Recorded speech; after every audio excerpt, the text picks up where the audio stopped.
All right, y'all, we are back for our second half of the day, starting with our measure what you treasure, going into goal setting and tracking, and a little bit more mindset.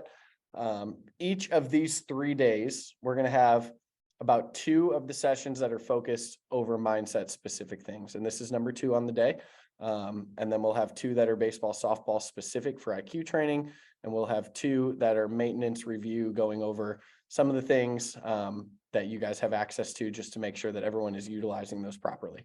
Okay, so we have our measure what you treasure. Then we're going to go into our resources recap, and we'll end with hitting approach, where we'll be out in the tunnels actually showing you some different things on approach and some different ways to train that approach that you can utilize either alone in your hitting sessions, or if you're in a team session, anything like that as well. It seems like everybody is muted, but just a reminder to keep your mics muted during this, just so there's no feedback or interference for everybody else listening as we go through. All right, so going into measure what you treasure here. Okay, we want to take a couple of minutes here to first outline what is in our treasure chest. And what we mean by that is on your or in your notes, I want you to write down 3 things for each of the 3 topics that we're going to cover here. Number 1 is time treasures. Okay, so write down 3 time treasures. What we mean by that is, where do you invest your time daily? And why do you consider these things of value? Okay, so maybe that's, hey, I'm training for baseball. That's awesome. If that's an investment that you're making with your time, okay, why is that a value to you? Maybe it's schoolwork. Maybe it's basketball. If you're a 2-sport athlete, that's awesome. Maybe it's video games. Maybe it's social media. Maybe it's some things that you're placing a heavier emphasis on than you should be.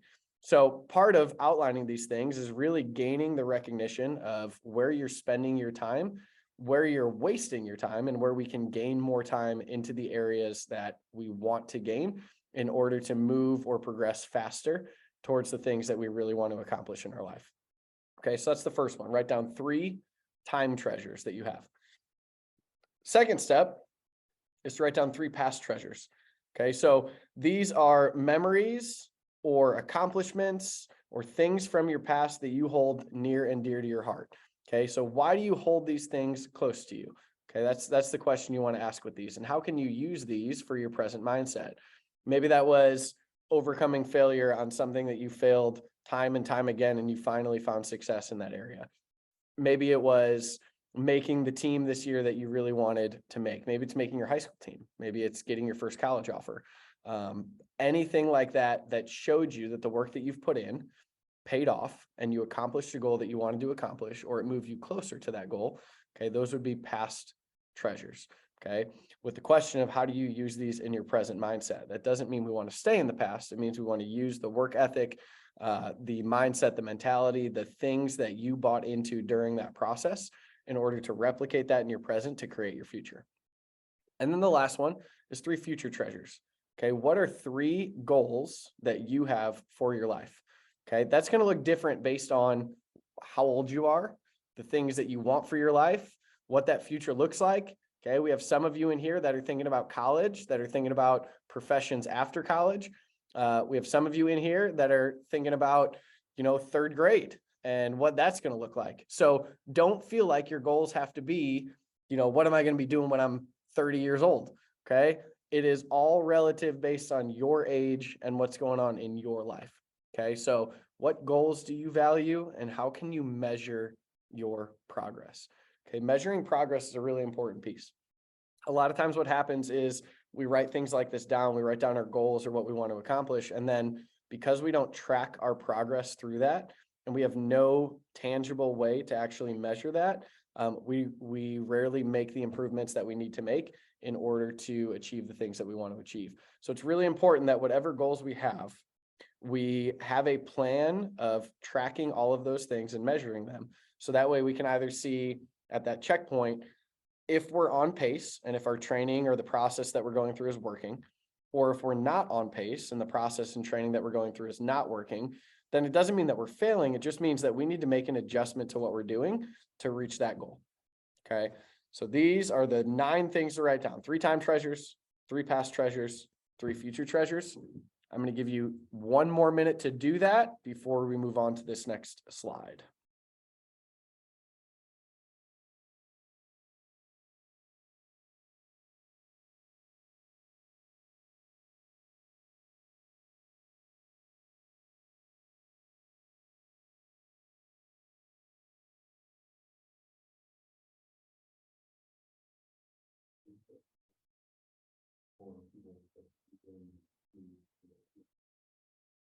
I've let 2 people in that have just popped up on the screen that I knew.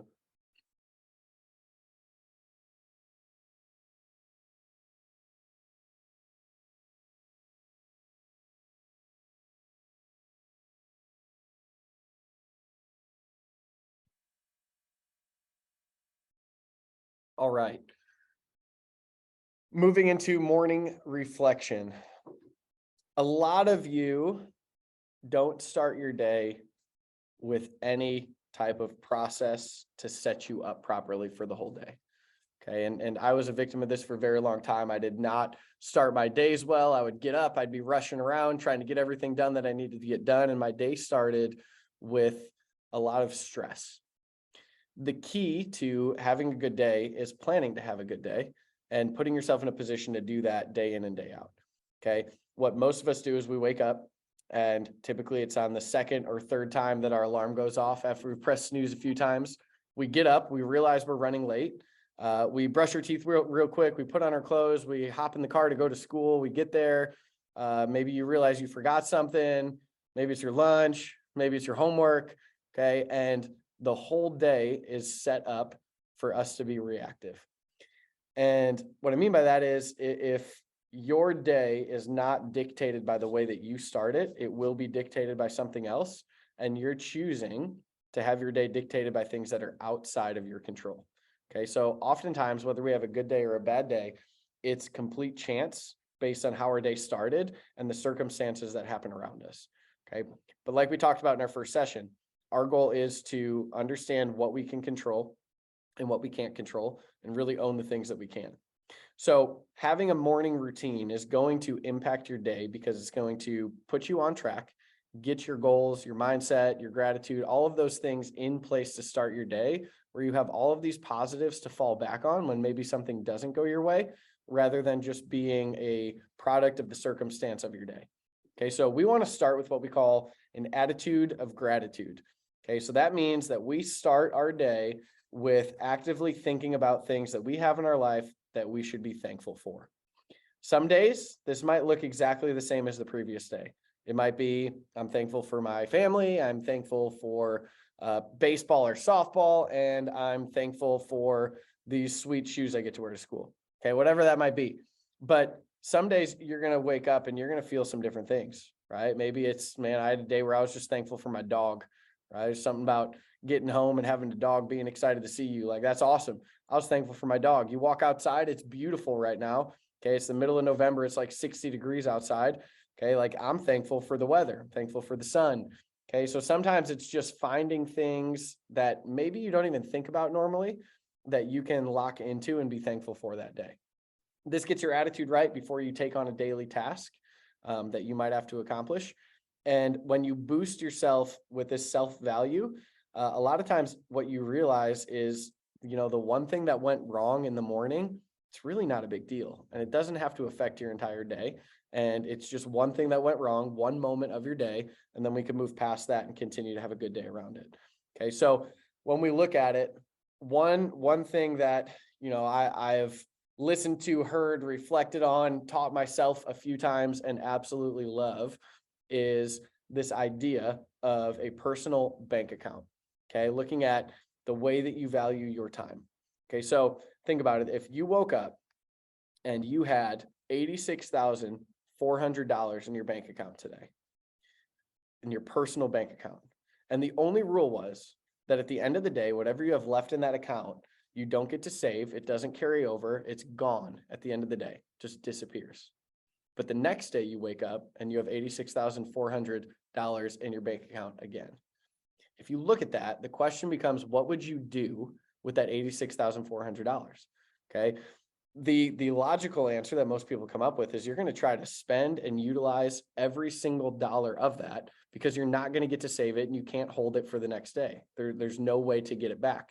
So maybe you donate some to charity. Maybe you buy an awesome car, you get some cool things that you want. But your job in that day is probably going to be to spend as much of that money as you can on things that you care about because you're not going to get it back. Well, when we take that same concept and we apply it outside of a bank account, okay, here's the reality of how we live. Every morning when you wake up, you have 86,400 seconds in your day. And at the end of the day, you can't save them. You can't carry them over. They're gone. But the next morning you wake up and you have 86,400 more seconds in your day. When we look at it as money, we talk about, man, I would spend all of it. I would utilize every single dollar that I could. I'd get so many cool things. But when we look at it as time, for whatever reason, we have way easier of a time wasting that than we do wasting money. So the question is, if that's the case, what are you doing with your day? What are you doing with your time? How can you value that? And if you had $86,400 and somebody pushed you on the street and took $10 and ran away, you're probably not chasing them down because it's not worth your time because you have all the other money that you still started the day with. So when we look at that from the same context, when something happens in your day, maybe it's a 30-second conversation that somebody makes fun of you. Maybe it's a bad rep in your infield session, whatever it is. The moment that you take that bad 10 seconds, okay, or $10 in your account, and you allow that to affect the rest of your day, you're losing money or you're losing time, right? So we don't want to take $10 that somebody maybe steals from us and turn that into $50 that somebody stole or $100 that somebody stole. And we want to value our time in the same way that we would value our money. So just because you had one bad thing in your day, just because you had one bad rep, one negative experience, that does not mean that you're having a bad day, as long as you can find a way to bounce back and recover from it to own the rest of that time that you have. Okay. It's all about value. And you have to start to understand that your time is extremely valuable because you can't get it back. The most important moment of your life at every single time that question is asked is the moment that you're currently living, because at the end of the day, the moment that you're living is the only one that you have control over right now. That's it. You cannot control the future. You cannot control the past. So the only moment that you can have a say in exactly how it goes is the one that you're living at all times. So the more that we can buy into mindfulness of being present in the moment and owning every second of every single day that we have, living into that, the better off we are. And the easiest way to do that is to lean on gratitude early in our day so that we don't allow one negative thing to hold us back for the rest of it. Okay. So what I want you to do is write down just 3 things that you're thankful for, just like this says. Okay. Whatever that gratitude is for you today, you don't need to write them in full sentences. Those can be little bullet points, but what are 3 things that you're grateful for today? Okay. I can tell you, I am grateful for the opportunity to do mental training. I love teaching the mental side of the game and the mental side of life and how to build players and people up in that way. So I'm super thankful for that. I'm super thankful for Coach Buffy being here and helping me out. I was almost going to be alone today, and he stepped up and he's here helping me all day. And I'm thankful that I'm not at home throwing up like Coach Gauker is, so that I can still be here, right? So it doesn't have to be, you don't have to sit there and think for hours, right? 3 basic things that you're thankful for will go a long way in what your day looks like. And then we have our evening reflection. Okay. You can write that in the morning. You can do this stuff in the morning too, but a lot of you guys struggle to have enough time in the morning to do everything. So this is something that you can do at night. Okay. You just want to blueprint your future. And that means we're verbally stating or writing out what you did today to move closer to the goals that you've set. You can write them or you can speak them in a format that states something like, today I moved towards my goals by. What did you do? Did you go and hit? Did you figure out a tweak in your swing that's going to make you better? Did you learn something new on the catching side or the infield side? Did you figure out a math concept that you've been struggling in class? Okay, what did you do today that brings you closer to the goals that you want? What step did you take? Okay, a lot of times we look at this goal that we have and it seems so far away, so we don't know how to act or move towards it. But the key is to take the single step that's directly in front of you. Okay, so by having something every day that you can say, I move towards my goal by this, that means that you have in fact taken that step forward. And as you do that, what you find is a lot of times when you look at something far away, your vision isn't as good, right? You can't see it clearly. But the more steps, single steps that you take every single day, the easier it is to see that vision and the more clear it becomes. So that way you know what those next steps are as you get closer. Okay, so write them, speak them. Okay, it's going to improve your belief system because you're proving to yourself every single day that you can, in fact, take the actions that you need to take to get to where you want to get. And it's important to recognize that what you seek, you find. And your truth is going to become your reality, right? So if you are seeking excuses, reasons why you didn't get it done, why everybody in the world is against you, why your coach hates you, why you're not playing the position you want to play, why you're not hitting in the 3-hole, all of those things, you're going to find it. Okay, you're going to find those excuses. It's going to lead you down a negative path, and you're not going to make the improvements that you need because you're going to allow yourself to feel justified in that thinking. Okay, the flip side is if you are seeking opportunities to improve, ways to get better, ways to get you closer to your goal, you're going to find those too. Okay, so what you seek, you find. It's a matter, and it's up to you of what it is that you choose to seek. So that way you can either improve yourself or find the excuses that you're looking for.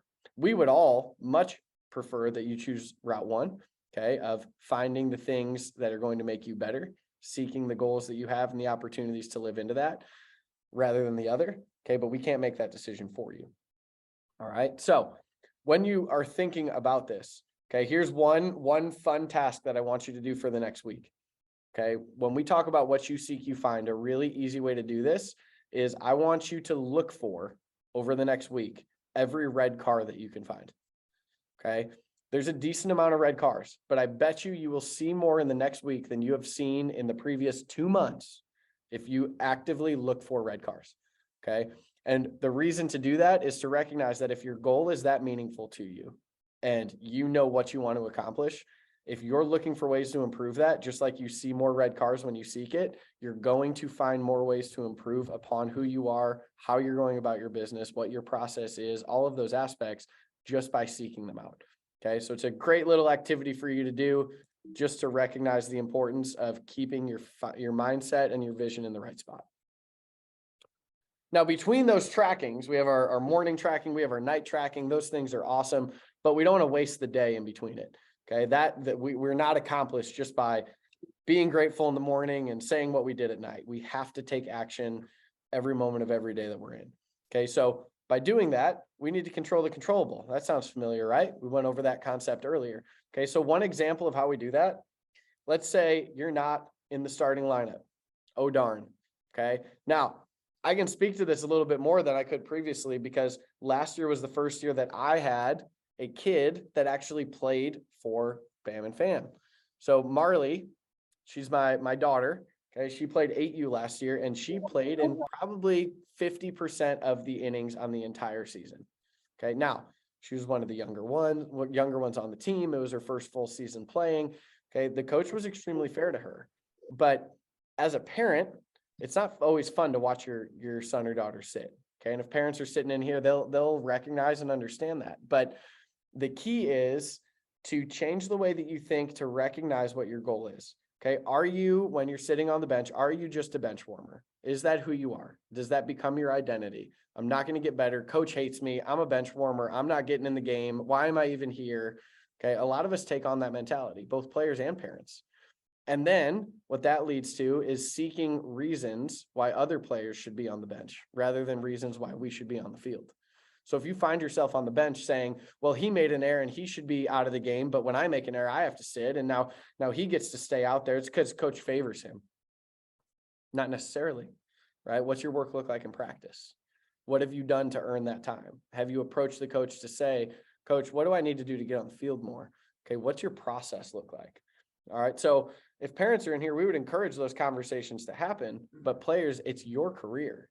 Even if you're 10 years old, it's your career, and you have to take ownership of that and be able to vouch for yourself and have that hard conversation. And having it without bringing up any other players or any other performance is one of the biggest things that you can do. Okay, that conversation is about you. It's not about the other players on your team. Okay, so stop comparing yourself to them. Just like we don't want you to compare yourself to them when you're doing really well, we don't want you to compare yourself to them when you're doing really poorly. It's you versus you. That's how you improve. Okay, so are you a bench warmer, or Are you sitting? SIT, as in starter in training. Maybe you just have some things you need to learn. Maybe your skill level is there, but you just don't have the game understanding yet to be in the position that you want to be. Okay, so you're a starter, yeah, but you're just in training. You're learning so that when you get your opportunity, you can capitalize on that and not get taken off the field again. It's all a matter of perception, right? So you get to choose the lens in which you look at your life through. And you don't get to control if you're on the field or if you're not on the field, but you get to control if you look at yourself as a bench warmer, being sad, making excuses, not cheering on the team, or as a starter in training, looking for ways to learn, to grow, to ask questions on the bench, to be prepared for when your name or your number is called to play that position. Another thing we have to do is eliminate our stinking thinking. Okay. So a lot of us get in the habit of, well, what if I strike out? What if I fail? What if this happens? Okay. And we go through all of these negative outcomes that could potentially happen that are real, but we focus on them. And like we said, what you seek, you find. So if that's where your mind goes, what if I strike out? What am I going to do? Well, guess what's going to happen? You're going to do exactly what you don't want to do because that's all your mind can comprehend at that time. So the flip side is, what if not? What if I don't strike out? What if I don't make an error? What if I make the play? What if I get a hit, right? So these need to be positive things that you're thinking, okay? So a couple ways to check that, and you can do this to your teammates. This is a great way to hold each other accountable, okay? When you hear your teammates speaking in a way that maybe doesn't represent how we want to talk to ourselves, about ourselves, to our teammates, or about our teammates, finish their sentence with, and that's just the way I like it, right? So if you have a teammate over there at positionals next week and they're like, oh, I can't make a play. I'm so bad at this. I don't even know why I'm here. I should be at home. Yeah, and that's just the way I like it. Go home, right? It's going to tell them, hey, your thoughts are really negative right now. Or if they're like, man, I'm getting better. Last rep was better than the one before that. I'm learning a lot today. Yeah, and that's just the way I like it. It's positive. I'm doing good, right? So that phrase is going to help you recognize negative versus positive thinking immediately. And you might get some funny looks from your teammates, but it's definitely going to keep you on track of your language. Okay. And the last one is good. I don't know if anyone here is a Jocko fan. I like me some Jocko. I know a couple people are, but Jocko he's a motivational speaker, ex-military guy. Awesome. Follow on social media, but just this phrase, good, right? He talks about how when things go wrong in his life or in people's lives around him and they come to him and they complain, he just looks at him and says, good. Oh, you struck out to end the game with the bases loaded in the semis? Good. And why does he say good? Because that means that you're still here. You're still alive. You're still breathing. You still have an opportunity to be in that situation again and do it better, to learn from the mistakes that you made, to continue to grow. So just because you failed at one specific thing doesn't make you a failure. Okay, a lot of times what happens as athletes is as we get older, our identity as a person starts to become intertwined with the things that we do, right? Oh, it's Jake Banner. He's a baseball player. Oh, it's this person. She's a softball player. Well, yeah, I coach baseball, but that's not who I am. That's just something that I do, right? So being able to separate your personal identity from your on-field identity becomes really important, because if you strike out to end a game, that doesn't make you a bad kid. You're still going to go home to the same house with the same family that's still going to love you. You're still going to sleep in your bed. Your life itself does not change from that game, right? Now, you can be upset because you wanted to win. I get that. But at the same time, it's important to keep it into perspective and recognize that baseball and softball are a game that are meant to be fun, that is played. Yes, we're going to face pressure situations. Yes, we want to be successful, and we will be. But if we're not, our life, our world as we know it, those things don't end, right? So it's good because you have an opportunity to do it again, to do it better, and to continue to improve. Allow your past to be a place of reference, not residence.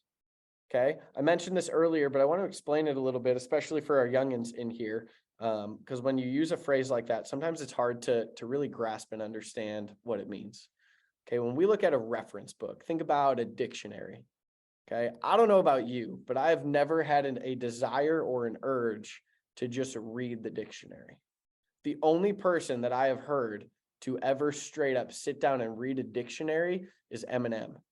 And he did it as a rapper to figure out how to use some different phrases that rhyme. And like, he's wild, man. But most people aren't like, you know what I should do today? I'm going to read every A word in the dictionary. We'll start with aardvark. Nobody does that. All right. You open it up, you read the word and the definition that you need for whatever it is that you're doing. And then what do? Close the book. Okay. That's exactly what we need to do with our past. It's for us to reference. Man, I was in this situation. I was not successful. My heartbeat was crazy. I didn't feel like I was in control and everything sped up on me. So how do I change that now so it doesn't happen again? Not all of those things happened, so next time I'm going to feel the same thing. I've already failed, right? Just because it's the same situation at a different time does not mean that it's the exact same result that's going to happen unless you create that result before it ever happens by living there. Okay. When we talk about reference or residence, when we talk about residence, that's a place that you actually live. When you go home, you are going to your residence. So the key is that our past is not our residence. We do not live in our past, because if we do, what it does is it puts us in a position that we can't grow. We can't move forward, because if all we are is our past, then the present day that we're living isn't really a new day. It's just a reenactment of something we've already done. And it is impossible to see your future from your past without getting into the present that you are currently living, right? So we reference our past, but we take that back to our present day action.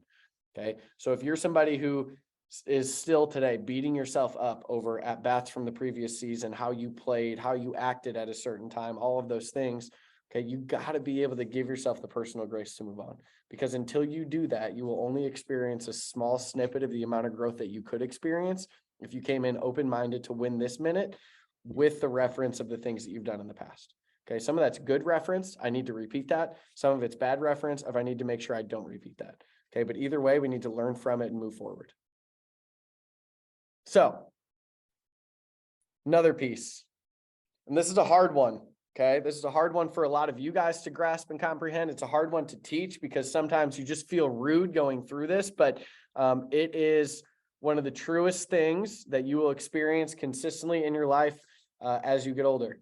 Okay, it's important that as we get older and we set our goals and we know what our plan is for our life, that we identify those in our life that aren't providing us with any type of value. Okay, they don't give us anything that we need to grow. They're not investing back into our life or doing either of those things. Okay, if there are people like that in your life, we need to do one of two things. Okay, and if you are a person that is doing that to others, right, you're just pulling, taking from them, and you're not giving anything back, then you need to check yourself. Okay, especially with your parents, especially with your teachers, especially with your coaches. Okay, those three groups of people, teachers, parents, coaches, they invest a lot of time and energy into you as players, as students, okay, as their kids. And all of us on those three adult fronts are all trying to help you grow and challenge you to become the best version of yourself that you can be. So if those things are consistently met with negativity, it becomes harder to do that. If you're not telling your parents after sessions, hey, thanks for this opportunity.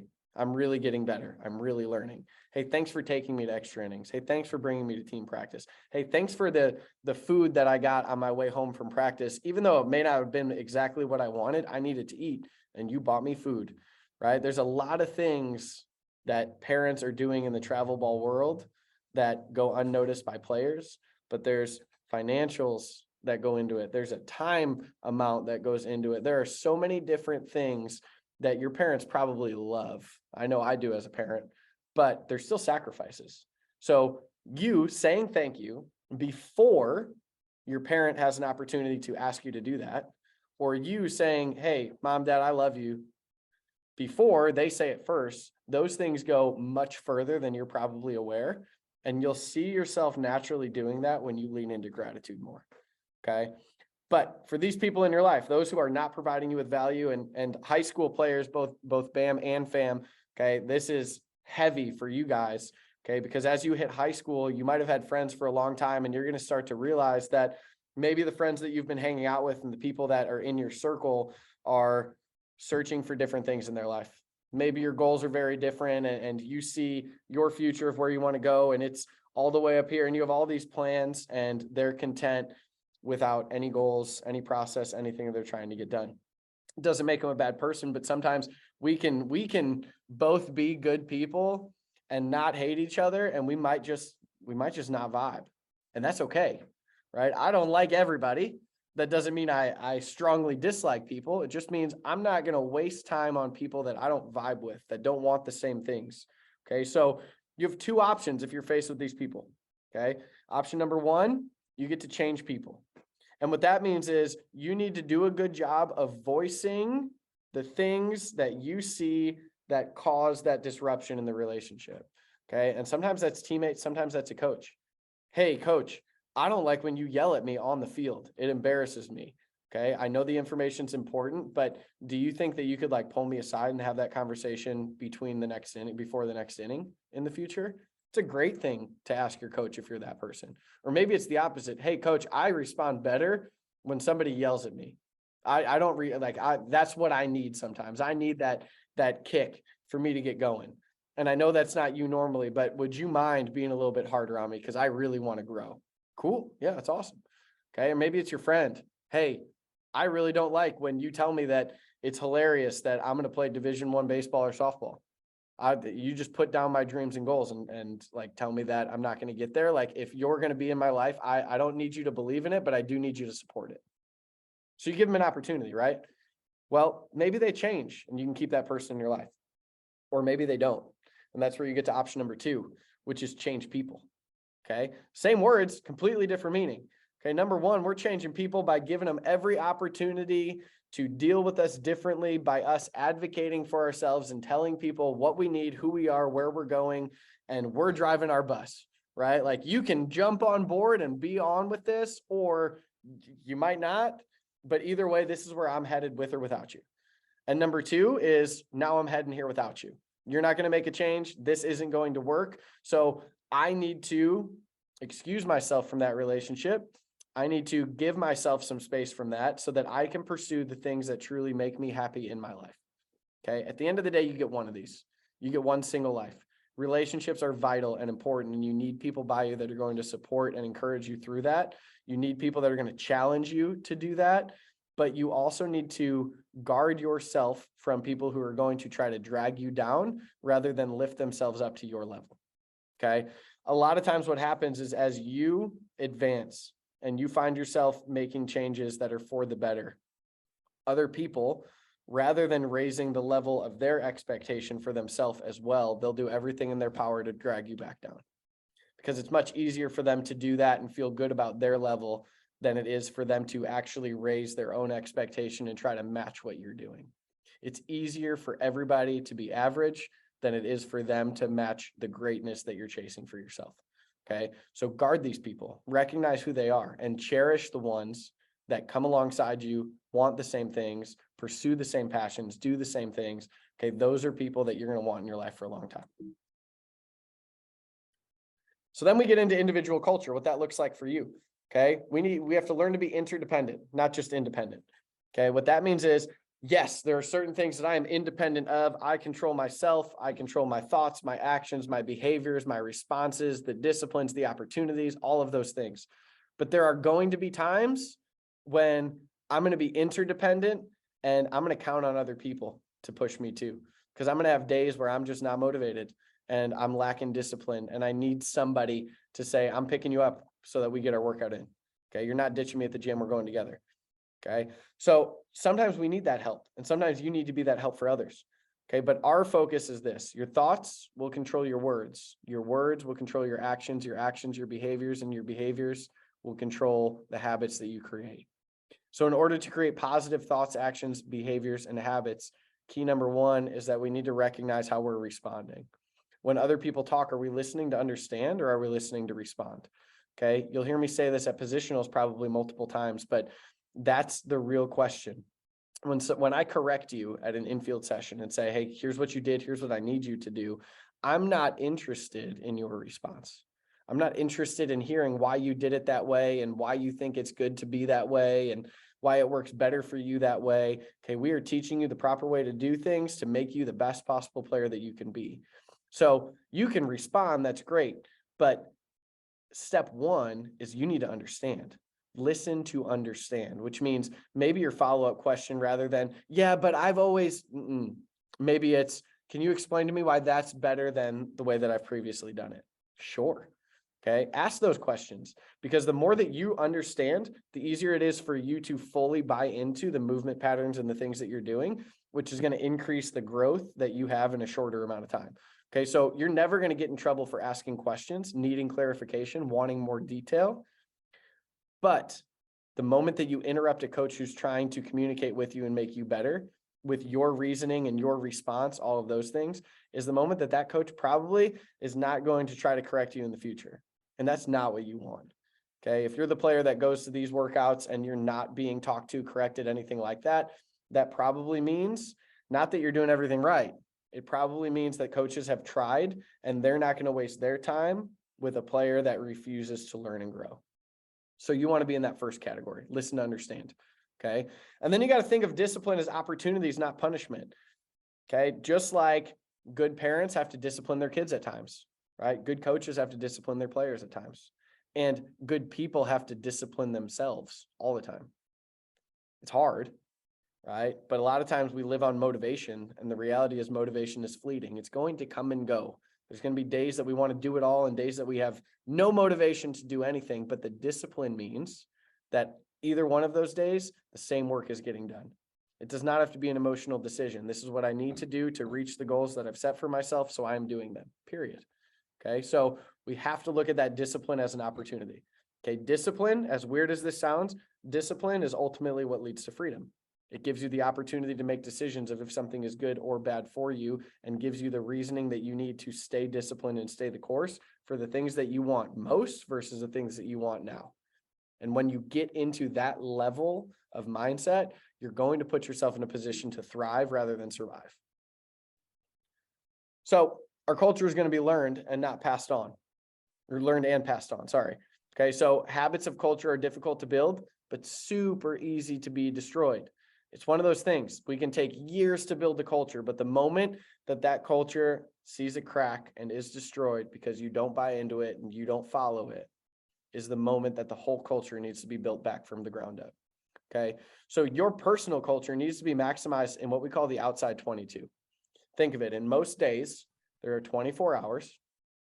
You have 2 hours of practice. Okay. Maybe that's 2 hours of lessons. Maybe it's 2 hours of hitting. Maybe it's 2 hours of team practice, whatever it is. On most of those days, you're going to have 2 hours of your specific sport training. So what are you doing with the other 22? Because the real question is, if every single player has the same limitations from the IHSAA of what they can do during the off season, right? Middle schools have practices X amount of days. If every player is doing that, then you going to practice does not give you a leg up on anybody else. It just means you're doing the bare minimum. So what else are you doing? Are you watching games and learning from the things that you see on screen? Because if you just watch the World Series, there were a lot of positive takeaways that you could learn other than just saying the Astros are cheaters. Okay, they did some amazing things in that series. Alex Bregman had an at-bat in game 1, maybe it was game 3, when they were down 4 or 5 runs, an 11-pitch walk. And it was the most competitive at-bat that I saw to date in that series by game 3. And it was impressive, right? But that showed so much competitiveness and grit and desire and just a professional at-bat while being down 4 or 5 late in the game when the at-bat really didn't matter for the game, but it mattered to him, right? So watch the game, come in and train, stretch, do your arm care, do the little things at home, do your writing. How you maximize the outside 22 will determine the outcome of the future for you. Okay. Those 2 hours are huge. You want to get as much out of it as you can, but that's not the only thing that you should be doing. Okay. And while leading others, you need to be demanding and not demeaning. Okay. Huge difference. And a lot of it's just the words that we say and the tone that we use. Recognizing the difference between demanding, this is what I need to be done, and I expect you to do this. Okay. Versus demeaning, you're awful. How can you not figure this out? I thought we went over this and you can't learn it. Big difference, right? So recognize the difference between those two in the way that you speak to your teammates, coaches, and the way that we speak to players, all of those things. Okay. Next, success is always moving. Crazy, right? One of the greatest goals that anyone can have in their life is to set new goals. because what that means is you've accomplished your other ones and now it's time for something else. But the moment that you reach success or you hit a goal and you make a decision that you've made it is the moment that you fail. Okay. I don't know if you knew this, but a shark, as soon as it stops swimming, it dies. A shark has to be in constant motion in order to stay alive. Okay. So when it stops, we're in trouble. Okay. So think about that from a decision-making standpoint and a developmental standpoint. There is no neutral.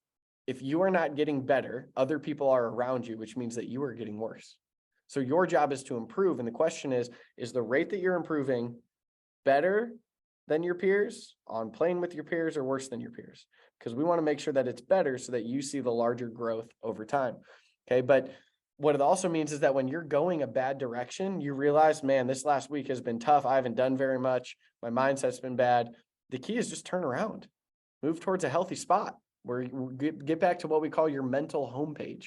What is home? What is that normal for you? Okay. Another way to look at it is like this. If you've ever seen the movie Holes, right? They're digging ditches.